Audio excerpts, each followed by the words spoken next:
ఓం శ్రీ గురుభ్యో నమః. హరి ఓం. శుక్లాంబరధరం విష్ణుం శశివర్ణం సదుర్భుజం ప్రసన్నవదనం ధ్యాయే సర్వవిఘ్నోపశాంతయే. గురుబ్రహ్మా గురుర్విష్ణు గురుదేవో మహేశ్వరః. గురుః సాక్షాత్ పరబ్రహ్మ తస్మై శ్రీ గురువే నమః. సరస్వతి నమస్తుభ్యం వరదే కామరూపిణి విద్యారంభం కరిష్యామి సిద్ధిర్భవతు మే సదా. పీతాంబరం కరవిరాజిత సంఘచక్ర కౌమోదగి సరసిజం కరుణాసముద్రం రాధాసగాయమది సుందర మందహాసం వాతాలయేశమనిశం హృది భావయామి. ఓం నమో భగవతే వాసుదేవాయ. ఓం శ్రీకృష్ణాయ పరబ్రహ్మణే నమః. అత శ్రీమన్నారాయణీయం ప్రథమం దశకం శ్రీభగవన్మహిమానువర్ణనం సాంత్రానందావపోతాత్మకమనుపమితం కాలదేశావధిభ్యాం నిర్ముక్తం నిత్యముక్తం నిగమశదసగస్త్రేణ నిర్భాష్యమానం అస్పష్టం దృష్టమాత్రే పునర్గురు పురుషార్థాత్మకం బ్రహ్మతత్వం తత్తావద్భాతి సాక్షాత్ గురుపవనపురే మందభాగ్యం జనానాం. ఏవం దుర్లభ్య వస్తున్యపి సులభతయా హస్తలప్తే యదన్యత్ ధన్వా వాచా ధియా వా భజతి పదజనః సూత్రదైవ స్ఫుటేయం. ఏతే తావత్ వయంతు స్థిరధర మనసా విశ్వపీఠా భగత్యై నిశ్శేషాత్మానమేనం గురుపవనపురాధీశమేవాశ్రయామః. తత్వైయత్తత్పరాభ్యామపరికలనతో నిర్మలం తేన తావత్ భూతైర్భూతేంద్రియైస్తే వపురుతి పగుష శ్రూయతే వ్యాసవాక్యం తస్వచ్ఛత్వాక్యగచ్ఛాదిత పరశుగచిత్కర్ప నిర్భాస రూపం తస్మిన్ ధన్యా రమంతే శృతిమతి మధురే శుగ్రహే విగ్రహే తే నిష్కంబే నిత్యపూర్ణే నిరవధి పరమానంద పీయూష రూపే నిర్లీనానేక ముక్తావలి శుభకదమే నిర్మల బ్రహ్మ సింధౌ కల్లోల్లోల్లాసతుల్యం ఖలు విమలతరం సత్వమాకుస్తతాత్మా కస్మాన్నో నిష్కలత్వం సకల ఇతి వచస్త్వత్కలాస్వేవ భూమన్. నిర్వ్యాపారోపి నిష్కారణ భజ భజసే యత్క్రియామిక్షణాఢ్యాం తేనైవోదేతి లీనా ప్రకృతిరసధి కల్పాపి కల్పాతి కాలే తస్యా సంశుద్ధమంసం కమపి తమతిరోదయగం సత్వరూపం సత్వం ధృత్వా దదాసి స్వమహిమ విభవాగుంట వైకుంఠ రూపం తత్తే ప్రత్యక్షరధారాధర లలిత కళా యావలి కేళికారం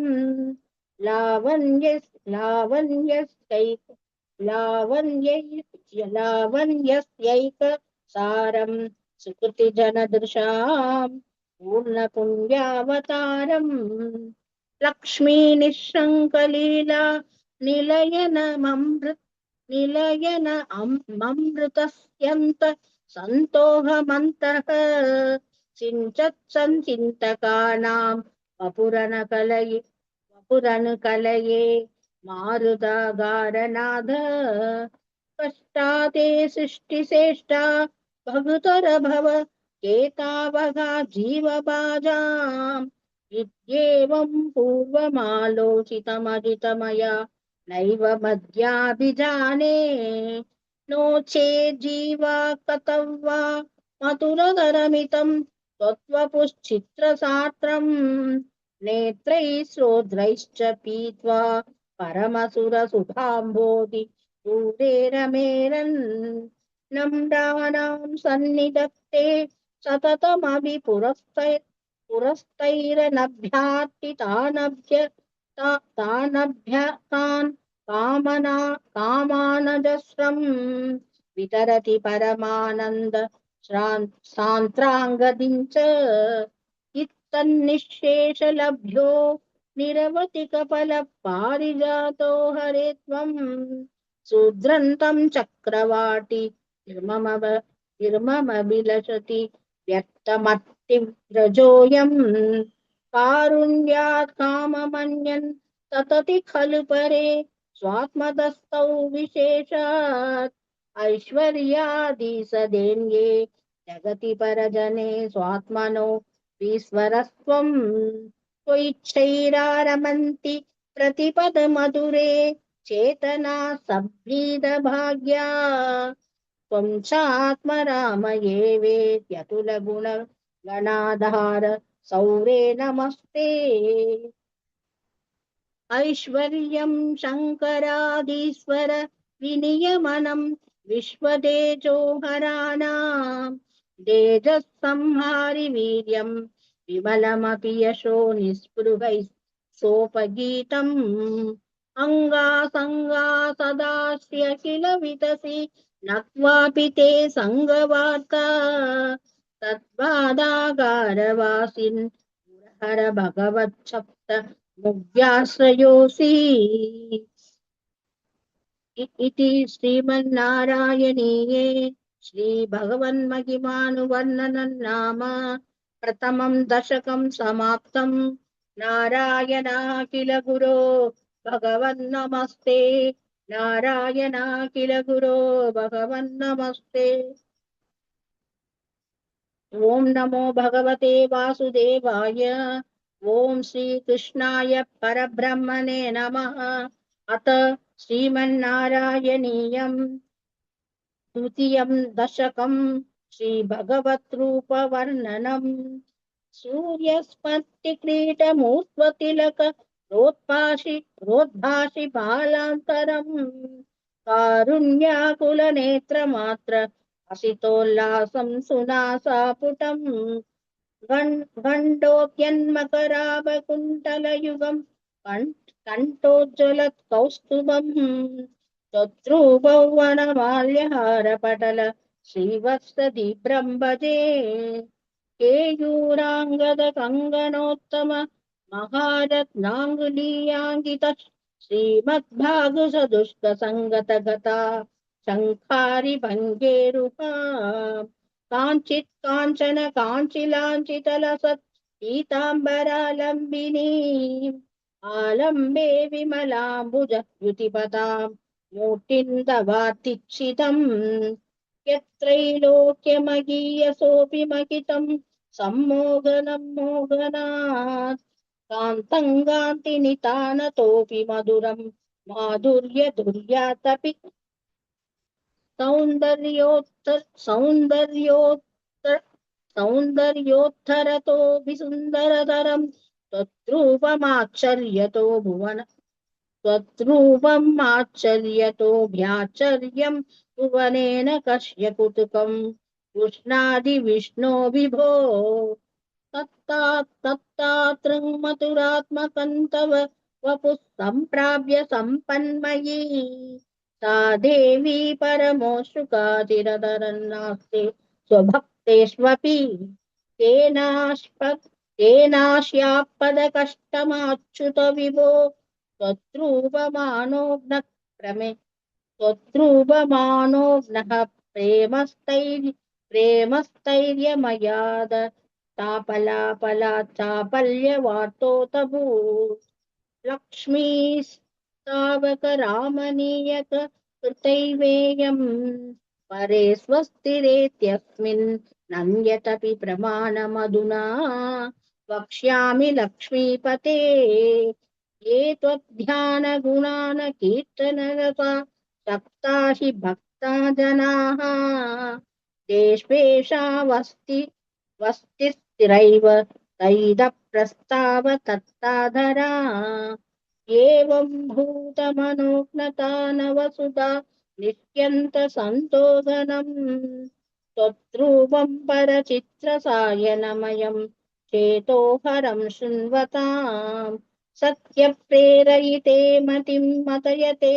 रोमाञ्चयत्यङ्कगम् व्यासिञ्चत्यभिषीदबाष्पविशरैरानन्द मूर्च्छोद्भवैः एवं भूतदया हि भक्त्यभिहितो योगः स योगद्वयात् कर्मज्ञानमयात् पुरुषोत्तमधरो योगीश्वरैर्गीयते सौन्दर्यैकरसात्मके त्वयि खलु प्रेम प्रकर्षात्मिका भक्तिर्निष्काममेव विश्व पुरुषैः लभ्या रमावल्लभ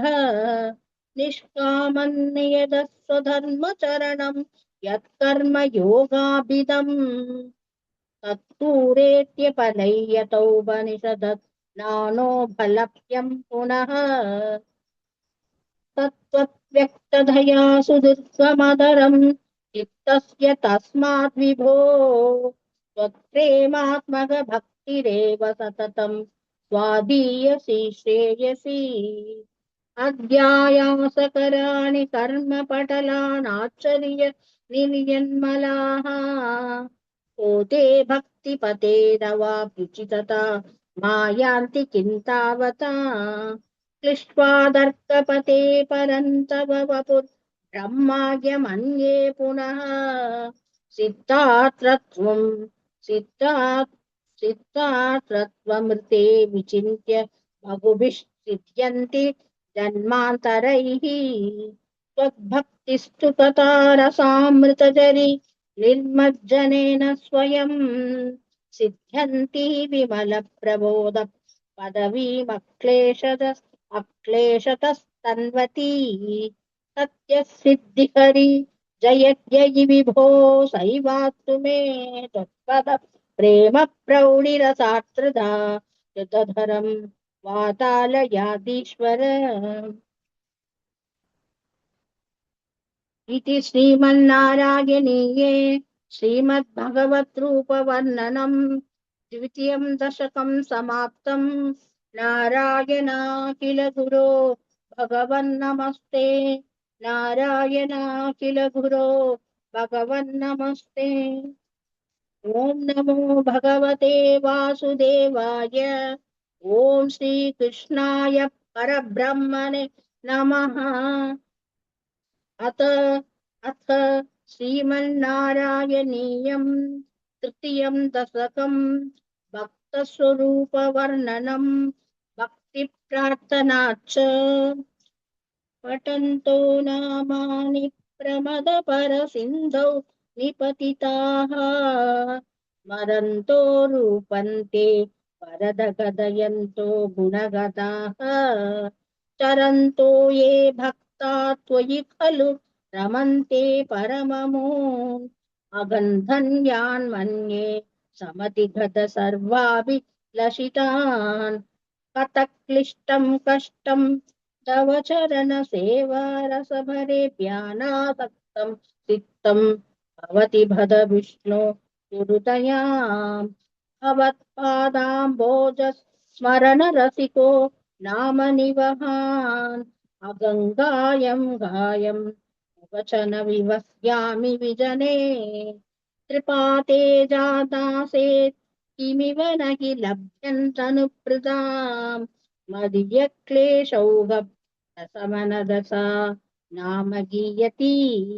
न के लोकेऽस्मिन्ननि समयि शोभाभिरगिताः भवद्भक्ता मुक्ता सुखकदिमसक्ता विदधते